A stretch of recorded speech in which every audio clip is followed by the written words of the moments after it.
All right, guys, this next series of mobility exercises is going to be targeted at the hip flexors. I'm going to pose an idea to you right now. This will come up as we start to talk more about mobility training, active mobility training throughout this course. But if you feel like you have tightness throughout the body, a lot of people from sitting feel like, oh, well, I sit too much, I have really tight hip flexors. I'm going to pose the question to you, are your hip flexors tight or are your hip flexors weak?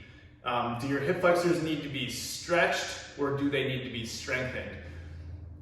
This isn't 100% always true, but I would be willing to guess that a lot of you, just like myself and people that I work with, would really benefit from strengthening an area that feels like it's tight. So your hip flexors might not need to be stretched, they may need strength.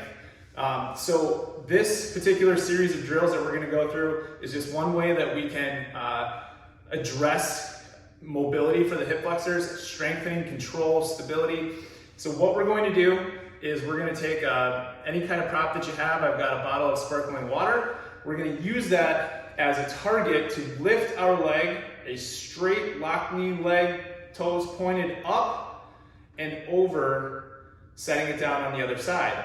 Now we're gonna move through an arc of motion with control. So think 1.5 to 2 seconds. Again, my knee is locked. I'm moving up and over. And throughout the course, we'll designate repetitions for this drill. I like working anywhere from 8 to 10 repetitions on each leg.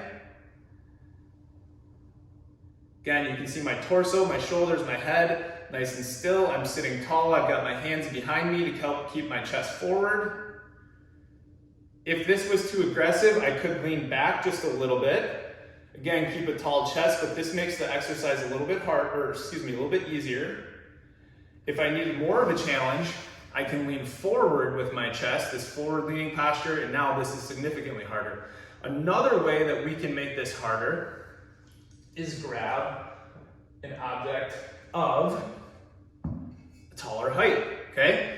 So I would encourage you to grab something that's going to really challenge you to get up and over this. The whole goal is for this to be a grind, okay? But you don't want to lose that straight locked knee position.